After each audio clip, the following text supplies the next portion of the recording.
Hello student, this is Anupam Gambhir and you are watching Anupam English classes. Student, आज के इस video lecture में class 12 English Vistas book से chapter 1 the third level, जिसके writer Jack Finney हैं, इसके हम एक्सप्लेनेशन को कवर करेंगे।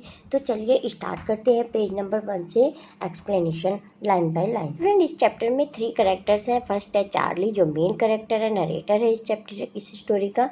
सेकंड उसकी वाइफ है लुइजा, और थर्ड उसका फ्रेंड, साइकेट्रिस्ट फ्रेंड, जो कि एक डॉक्टर है, साइकेट्रिस्ट डॉक्टर, और उनका नेम है सैम। तो चलिए स्टार्ट करते हैं। Have you ever had any curious experience which other find hard to believe? क्या आपने कोई ऐसा कभी एक्सपीरियंस किया है जो कि दूसरों को विश्वास करना मुश्किल हो? The presidents of New York Central and the New York, New Haven and Hartford railroads will swear on a stack of timetables that there are only two. तो यहाँ पे स्टूडेंट, ये जो प्रेसिडेंट्स दिया हुआ है, ये न्यूयॉर्क सेंट्रल स्टेशन में काम करने वाले कर्मचारी और न्यू हेवन में और हार्टफोर्ड रेल रोड पे काम करने वाले कर्मचारियों के लिए कहा गया है कि वो लोग वे सभी लोग स्टैक, यानी कि जो भी उनका टाइम टेबल है, शेड्यूल है ट्रेन के आने जाने का, उस बंडल पे हाथ रख के कसम खा के कह सकते हैं कि वहाँ केवल 2 ही हैं। अब ये क्या 2 ही हैं, आगे पढ़ते हैं। बट आई से देयर आर 3। आई कौन है यहाँ पे स्टूडेंट? या नरेटर आई, ये जो चार्ली है इस चैप्टर का, वो नरेटर है। वो कहता है, लेकिन मैं कहता हूँ कि यहाँ पे 3 है। Because I have been on the third level on the Grand Central Station. अब ये ग्रांड सेंट्रल स्टेशन की बात हो रही थी स्टूडेंट, कि सभी लोग तो कसम खा के कहेंगे कि ग्रांड सेंट्रल स्टेशन में केवल 2 ही फ्लोर है, लेकिन मैं कहूँगा वहाँ पे क्यों 3 है, क्योंकि वहाँ का मैंने एक्सपीरियंस किया, यानी कि मैं वहाँ पे गया हूँ।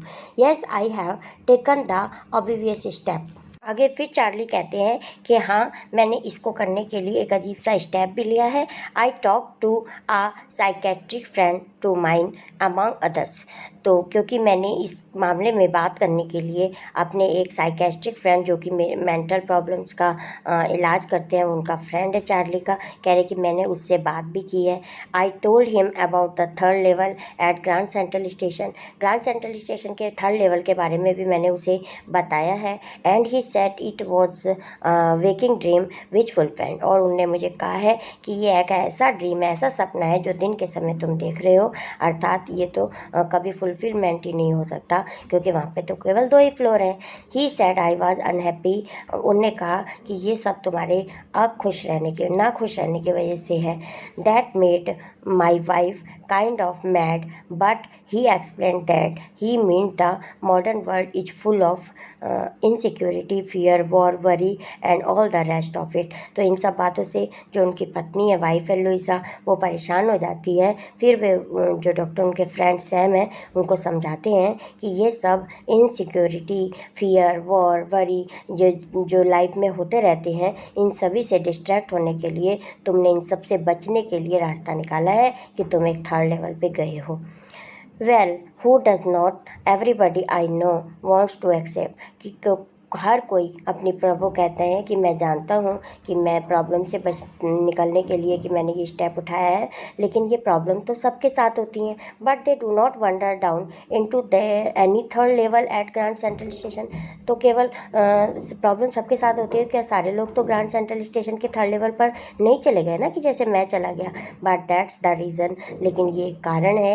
ही सेड, ही यानी कि जो उनके फ्रेंड के लिए आया, सैम के लिए, and my friend all agreed, सभी लोग एग्री हो जाते हैं कि हाँ, मेरे को जीवन में समस्याएं हैं, मुझे काफ़ी समस्याओं का सामना करना पड़ रहा है, इसीलिए इन सब से बचने के लिए मैंने थर्ड लेवल का एक्सपीरियंस किया। Everything points to it, they claimed, my stamp collecting for example are temporary refuge from reality.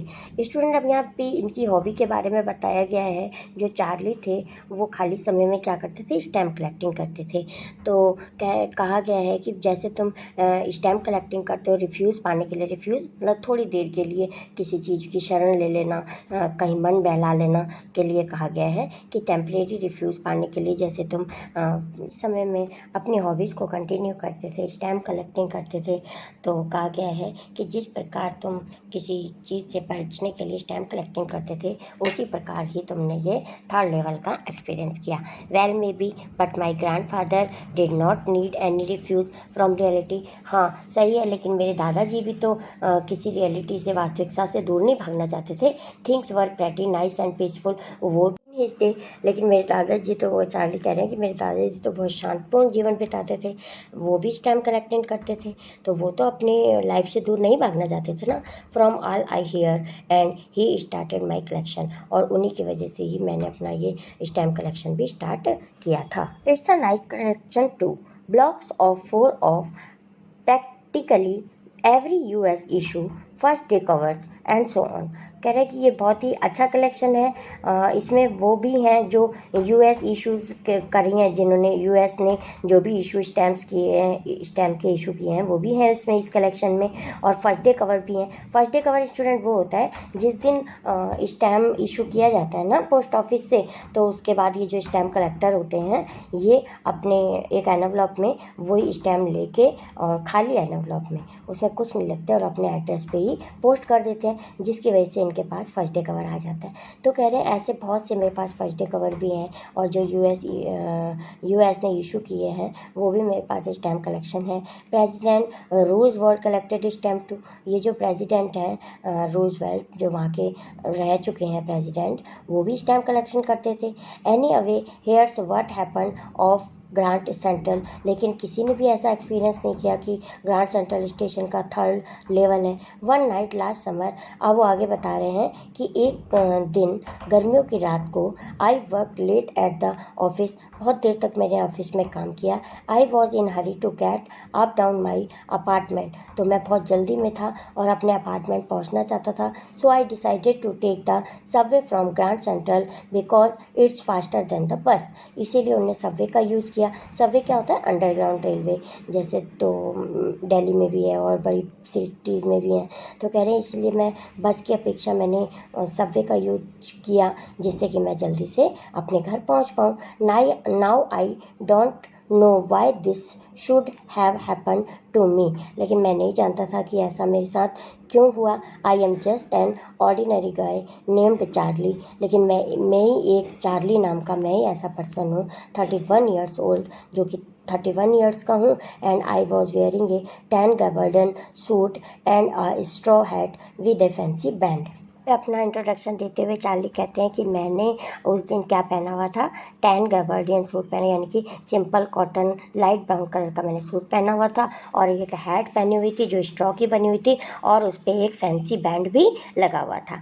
I passed a dozen man who looked just like me. और मेरे आसपास बहुत से डजन मैन घूम रहे थे जो कि मेरी तरह दिख रहे थे। And I was not trying to escape from anything. मैं किसी चीज़ से बचने की कोशिश नहीं कर रहा था। I just wanted to get home to Louisa my wife. मैं तो केवल सिर्फ घर जल्दी पहुंचना चाहता था, क्योंकि मैं अपनी वाइफ लुइजा से मिलना चाहता था। I turn into Grand Central from Vanderbilt Avenue.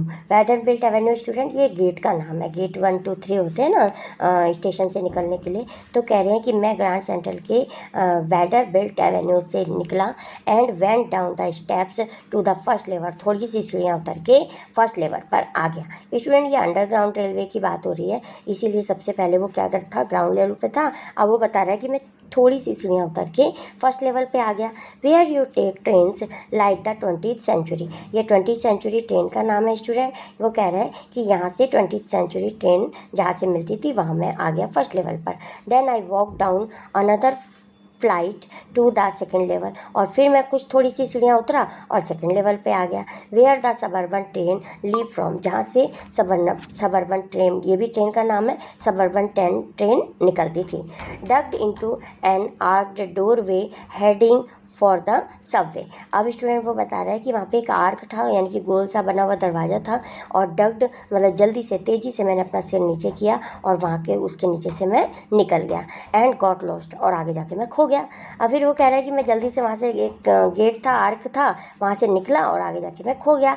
That's easy to do. फिर चार्ली कह रहा है कि दैट्स ईजी टू डू, यानी कि ये करना बहुत ही आसान था। I have been in and out of Grand Central hundreds of time. मैं हंड्रेड्स ऑफ टाइम हूँ, ग्रैंड सेंट्रल में गया हूँ। I am always bumping into new doorways and stairs and corridors. कह रहे हैं और वहाँ जब भी मैं गया हूँ तो वहाँ पे मैंने नए डोरवेज देखे हैं, मतलब बहुत ज़्यादा दरवाजे देखे हैं, सीढ़ियाँ देखी हैं। कॉरिडोर किसे कहते हैं? एक लंबा रास्ता जो दोनों तरफ से बंद होता है, ऊपर छत होती है, बरामदा जैसा होता है। तो कह रहे हैं ऐसे मैंने बहुत से कॉरिडोर्स भी देखे हैं। Once I got into a tunnel about a mile long and came out in the lobby of Roosevelt hotel. अब वो कह रहे हैं कि फिर एक टनल से मैं निकला और आगे जाके मैं रूजवेल्ट होटल के एक लॉबी में पहुंच गया। तो ये सब स्टूडेंट ये एक्सपीरियंस कर रहा है, केवल इमेजिन कर रहा है, डे ड्रीम देख रहा है, क्योंकि ऐसा तो नहीं होता ना कि स्टेशन से निकल के वो किसी होटल में पहुंच जाए। Another time I came up in an office building on 46th street there blocks away. और उसके बाद कह रहा है कि मैं एक ऑफिस की बिल्डिंग में पहुंचा जहाँ पे 46th स्ट्रीट थी और 3 ब्लॉक्स दूर था मैं उससे। तो स्टूडेंट ये सब केवल वो इमेजिन ही कर रहा है। Sometimes I think grand central is growing like a tree. अब वो इमेजिन कर रहा है, सोचता है कि कभी कभी मुझे ऐसा लगता है कि ये जो ग्रैंड सेंट्रल स्टेशन है वो एक पेड़ की तरह है।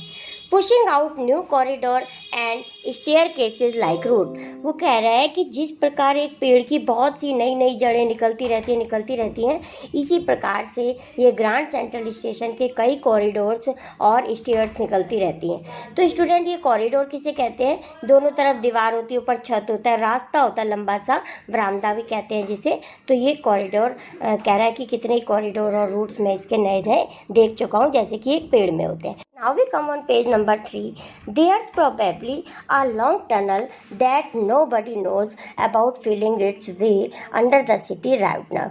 अब चार्ली कह रहा है कि मैंने एक ऐसी टनल को फॉलो किया जिसको शायद सिटी का कोई भी पर्सन नहीं जानता। On its way to Times Square and maybe another to Central Park. और यहीं से टाइम स्क्वायर के लिए भी रास्ता निकलता है और सेंट्रल पार्क के लिए भी। And maybe because for so many people through the years, Grand Central has been an exit. Charlie आगे अब ये सोचता है कि शायद ऐसा हो सकता है कि कई सालों से ग्रैंड सेंट्रल स्टेशन से एग्जिट करने के लिए कई लोग यहाँ से निकलते हैं। यानी कि जो ग्रैंड सेंट्रल स्टेशन है, कई लोग इसको एज एन एग्जिट भी यूज करते हैं। अ वे ऑफ स्केप, यानी कि वहाँ से बच के निकलते हैं। May be that's how the tunnel I got into. और ये शायद वही टनल हो सकती है, but I never told my psychiatrist friend about that idea. लेकिन इस बारे में मैंने अपने साइकेट्रिस्ट फ्रेंड को नहीं बताया। The corridor I was in began angling left and slanting downward and I thought that was wrong. जिस कॉरिडोर से चार्ली निकल के जा रहा है, सोच रहा है कि ये जो कॉरिडोर है स्लैंटिंग डाउनवर्ड आगे की तरफ जाए जा रहा है और ये लेफ्ट की तरफ मुझे लेके जा रहा है। And I thought that was wrong. और कह रहा है कि मैंने सोचा कि शायद ये कोई गलत रास्ता है। But I kept on walking, लेकिन मैंने अपना चलना जारी रखा।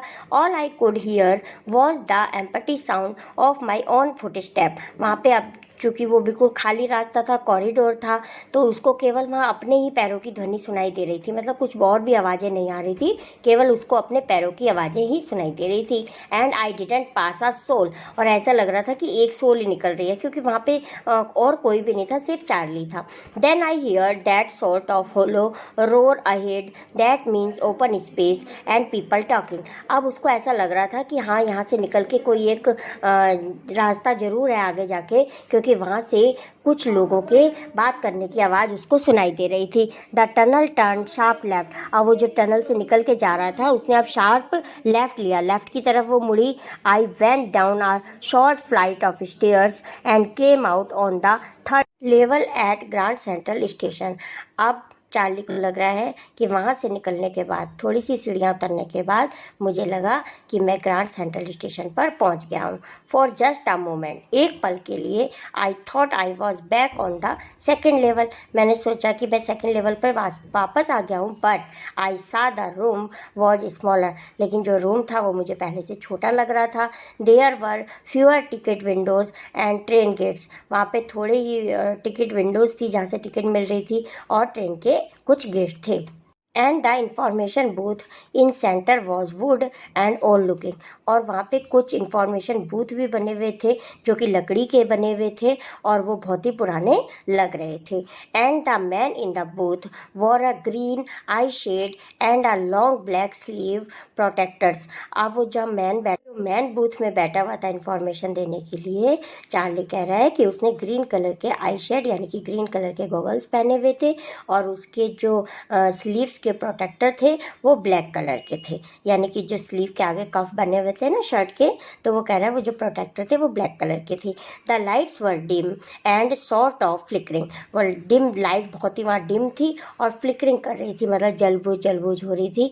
देन आई सा why they were open flame gas light, तब मैं समझा कि उन्होंने ये ओपन फ्लेम गैस लाइट यानी कि जो गैस से चलने वाली चिमनी क्यों जला रखी है। There were brass spittoons on the floor, floor पे यानी कि फर्श पे कुछ पीतल के स्पिटून्स पड़े हुए थे। स्टूडेंट स्पिटून वो होते हैं जो थूकदान कहते सकते हैं जिसे। And across the station a glint of light caught my eye, और वहाँ पे स्टेशन के पार से ही मेरे आंखों में क्या पड़ी, एक लाइट की चमक पड़ी। A man was pulling a gold watch from his vest pocket, एक मैन ने अपने वेस्ट पॉकेट यानी कि जो अंडर गारमेंट्स होते हैं बनियान की पॉकेट में से एक घड़ी निकाली गोल्ड की। ही स्नैप्ड ओपन द कवर, उसने उस घड़ी का कवर खोला। पुराने ज़माने में ऐसे डिब्बे बंद जैसी घड़ियाँ चलती थी, आजकल तो रिस्ट पे वॉच पहनते हैं लोग, लेकिन पहले ऐसी चलती थी, बॉक्स जैसा होता था, वो बंद करके उसको अपने पॉकेट में रख लेते थे। तो अब वो कह रहा है कि मैंने एक मैन को देखा जिसने गोल्ड की वॉच निकाली अपनी वेस्ट पॉकेट में से और उसके ढक्कन को खोला, glanced at his watch and frown, और उसमें से अपना टाइम देखा उसने, और फ्रॉन मतलब अपना फेस जो है आईब्रोज ऊपर को चढ़ा ली, ऐसा फेस बनाया, फ्रॉन फेस बनाया। He wore a derby hat, उसने डरबी हैट पहनी हुई थी। A black 4 button suit with tiny lapels, lapels किसे कहते हैं स्टूडेंट, जो कोट के आगे कॉलर बने होते हैं ना, कह रहे हैं, तो उसने छोटे छोटे कॉलर, आजकल तो लंबे लंबे वाले कॉलर चलते हैं ना, जैपल चलते हैं, लेकिन पहले जो कोट के कॉलर होते थे वो चलते थे ओल्ड फैशन में, तो उसको वैसा ही इमेजिन हो रहा है कि उसने छोटे छोटे जैपल्स वाले कोट पहना हुआ था। And he had a big black handlebar moustache, और उसकी जो मुस्टाच मूछ थी वो हैंडल बार की तरह थी। Then I looked around and saw that everyone in the station was dressed like 1890 something. अब कह रहा है कि मैंने स्टेशन के चारों तरफ से देखा और ऐसा देख लग रहा था कि जितने भी लोग हैं वहाँ पर उन्होंने 1890 के समथिंग की जो ड्रेस है, कपड़े हैं, वो पहने हुए हैं। I never saw many beards sideburns and fancy moustache in my life, आगे चार्ली कह रहा है कि मैंने ऐसी लंबी लंबी दाढ़ी वाले लोग, और साइड बंस किसे कहते हैं, ये कान के पास से जो थोड़ी सी कलमें निकली होती है ना बालों की, तो कह रहे हैं कि ऐसी साइड बंस वाले लोग और फैंसी मुस्टाच वाले लोग मैंने अपनी लाइफ में पहले नहीं देखे। A woman walked in through the train gate, अब एक ट्रेन गेट से निकलकर एक वुमेन बाहर आती है। शी वोर a dress with leg of mutton sleeve, और उसने कौन सी ड्रेस पहनी हुई है, जो ड्रेस उसने पहनी हुई है उसकी जो स्लीव्स हैं वो मटन स्लीव्स की तरह है। अर्थात स्टूडेंट जो मटन यानी कि गोट जो होती है उसकी जो लेग होती है वो ऊपर से बहुत चौड़ी और नीचे से थोड़ी पतली होती है ना, तो कह रहे हैं इस टाइप की उस वुमेन ने जो ड्रेस पहनी हुई थी उसकी स्लीव ऐसी थी, मटन लेग स्लीव थी।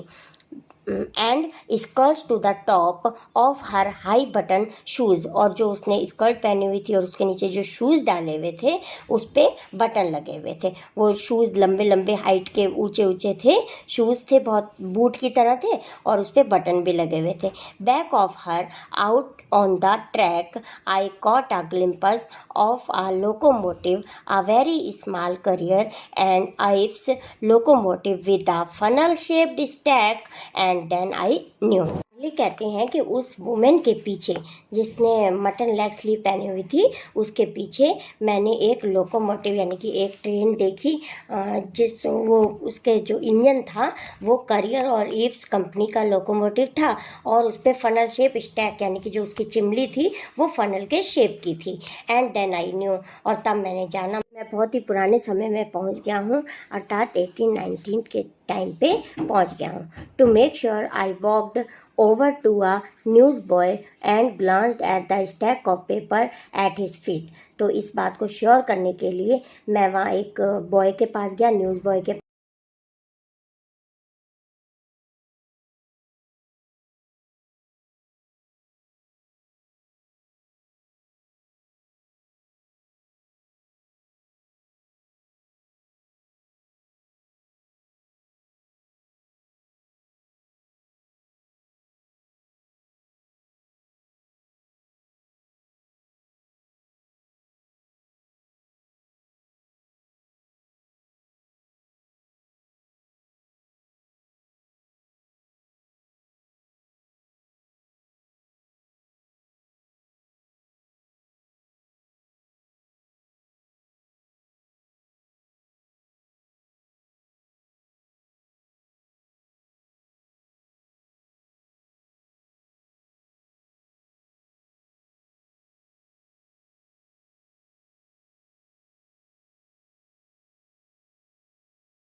The clerk figured the fare.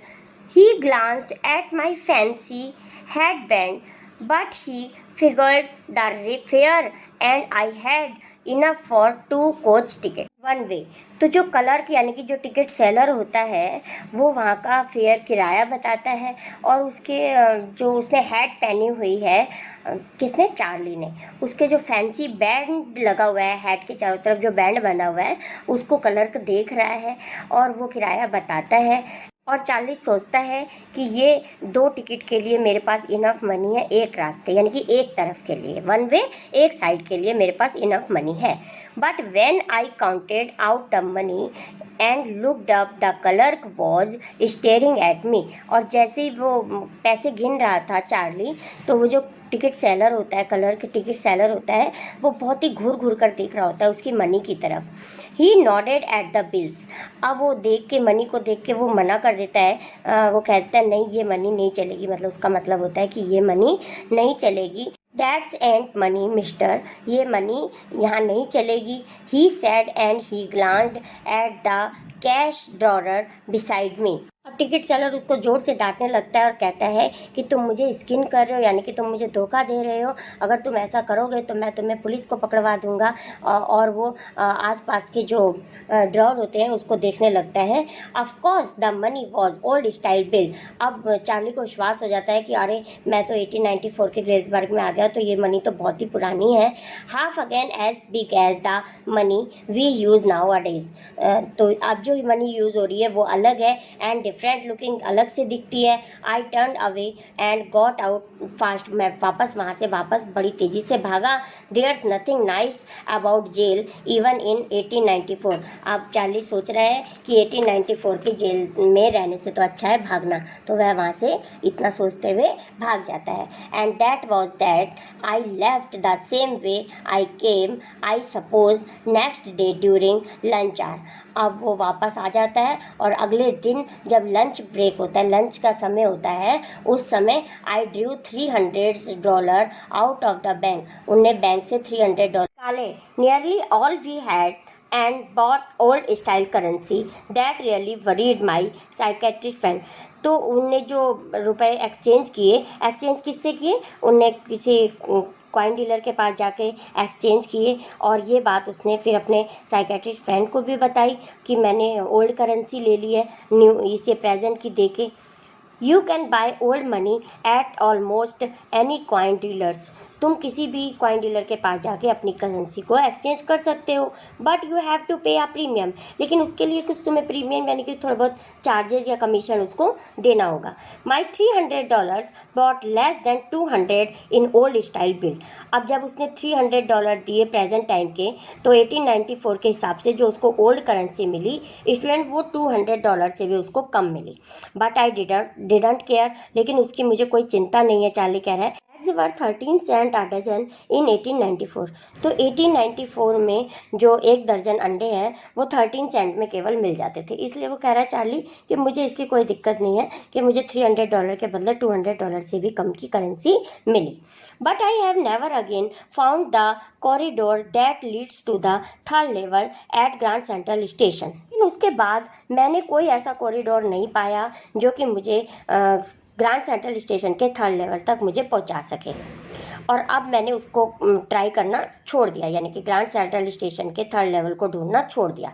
Luisa was pretty worried when I told her all this. Luisa भी बहुत वरी हुई कि जब उसको पता चला कि मैं थर्ड लेवल के बारे में, थर्ड लेवल को ही ढूंढे जा रहा हूँ।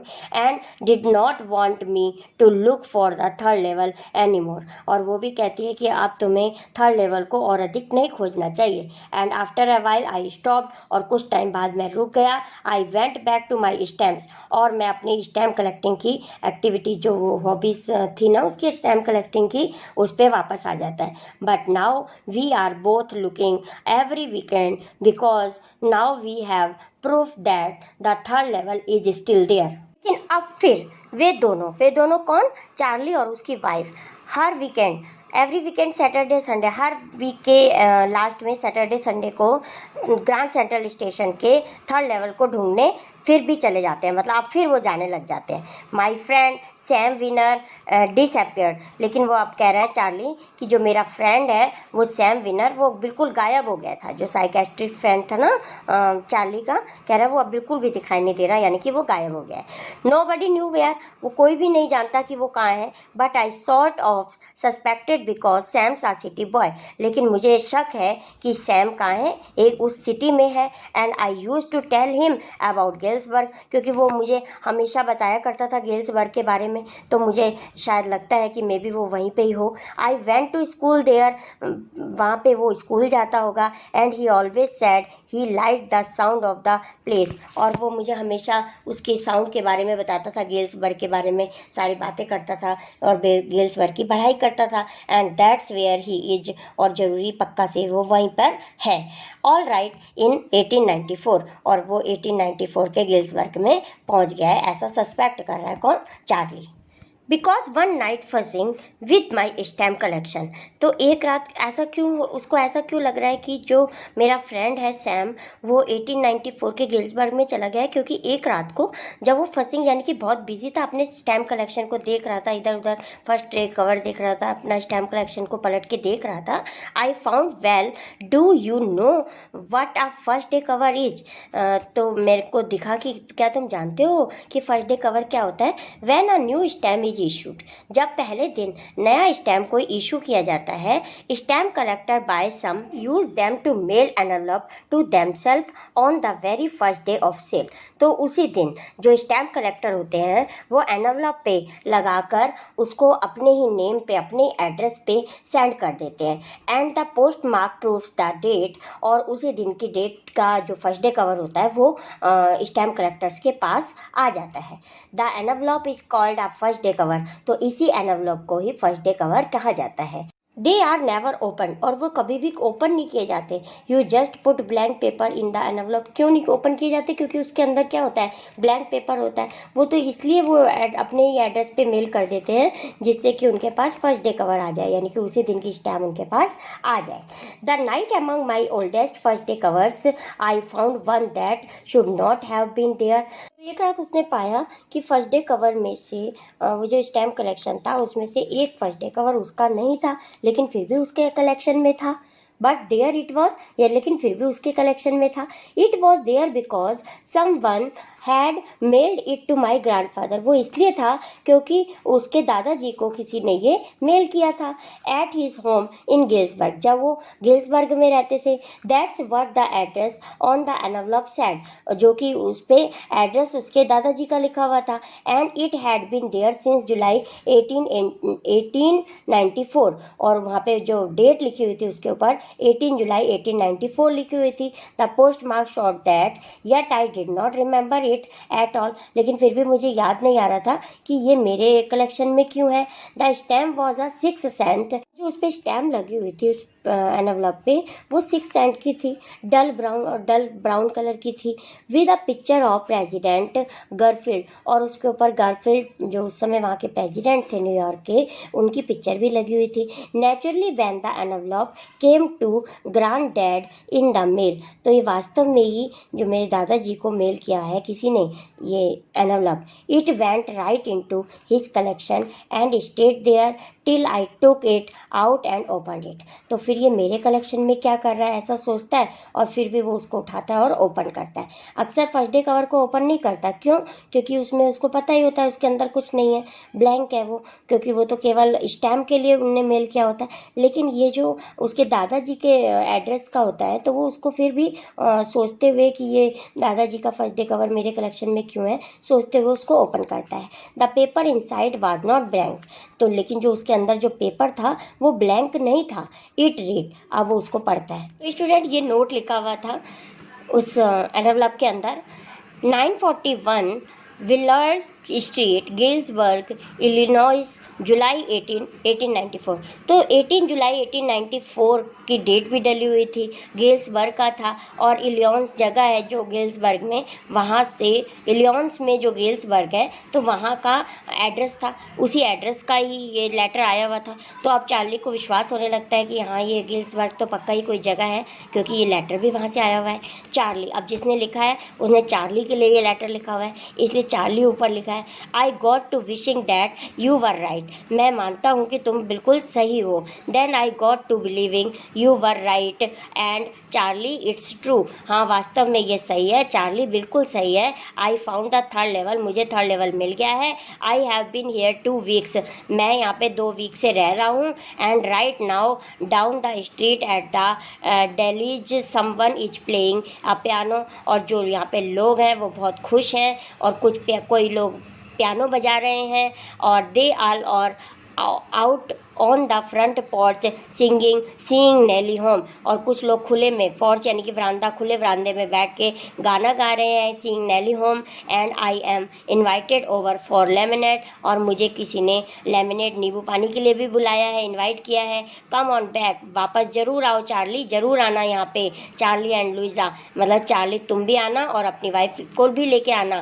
Keep looking till you find the third level, तुम्हें थर्ड लेवल जरूर मिलेगा। It's worth it believe me, यह बिल्कुल वॉर देट है, मतलब पैसा वसूलने जैसा है, पैसा वसूलने जैसा है। क्यों? क्योंकि यहाँ पे आके बहुत शांति मिलती है, बहुत ही कामनेस फील होती है। तो मेरे पे विश्वास रखो और यहाँ आओ और यहाँ आकर पैसा वसूलने जैसा आनंद प्राप्त करो। This note is signed Sam, अब जो ये नोट लिखा था वो किसने लिखा था? सैम ने लिखा था। At the stamp and coin store I go to, I found out that Sam brought $800 worth of old style currency. अब जब उसको पता चल गया कि ये लेटर सैम ने भेजा है और सैम पक्का ही कहाँ पहुँच गया है, गेल्सबर्ग में पहुँच गया है, तो इस बात को भी कंफर्म करने के लिए वो उसी कॉइन स्टोर, कॉइन डीलर के पास जाता है, क्योंकि उसने भी गेल्सबर्ग जाने के लिए करेंसी तो एक्सचेंज की होगी ना सैम ने भी, तो इसीलिए वो कॉइन डीलर के पास जाता है, और जहाँ उसको पता चलता है कि उसने $800 की करेंसी ओल्ड के बदले करेंसी को एक्सचेंज किया था। That's ought to set him up in a nice little hay feed and grain business. तो अब वो चार्ली सोच रहा है कि उसने वहाँ जाकर, गेल्सबर्ग में जाकर कौन सा बिजनेस स्टार्ट कर दिया होगा? लिटिल हे किसे कहते हैं? ड्राइड ग्रास होती है। फीड एंड ग्रेन, एनिमल को खिलाने का चारा का बिजनेस उसने स्टार्ट कर दिया होगा। ही always said that's what he really wished he could do, तो वो ज़्यादातर ये कहा करता था चार्ली से कि मैं वहाँ पे ये बिज़नेस स्टार्ट करूँगा। And he certainly can't go back to his old business, अब वो वहाँ जाकर ओल्ड बिजनेस तो अपना नहीं कर सकता ना। क्यों नहीं कर सकता? क्योंकि वो एक डॉक्टर है, और कौन सा डॉक्टर है? साइकेट्रिस्ट डॉक्टर है, जिसके ओल्ड ज़माने में तो कोई इस बिज़नेस का कोई काम ही नहीं है। क्यों नहीं है? क्योंकि उस ज़माने के जो लोग होते थे वो बहुत ही पीसफुल होते थे, उनको ऐसे डॉक्टर की नीड ही नहीं होती थी। तो इसीलिए चार्ली विश्वास कर रहे हैं कि उसने जाके अपना यही बिजनेस वहाँ पे गेल्सबर्ग में ड्राई ग्रास का बिजनेस, एनिमल को चारा खिलाने वाला बिजनेस स्टार्ट, चारे का बिजनेस स्टार्ट कर दिया होगा। Not in Galesburg, Illinois in 1894, his old business, why Sam was my psychiatrist। अब वो उसका बिजनेस चल नहीं सकता था पुराना, इसीलिए उसने 1894 में जाकर अपना ये वाला बिजनेस स्टार्ट कर दिया होगा, यानी कि चारे का बिजनेस। और यही मेरा दोस्त साइकियाट्रिस्ट, मेरा दोस्त ही है जो जिसने ये लेटर भेजा है। स्टूडेंट, इसी के साथ हमारा ये चैप्टर कंप्लीट होता है। I hope this video lecture is very helpful to you. If yes, please like this video, share this video and also comment on this video. Thank you so much for watching.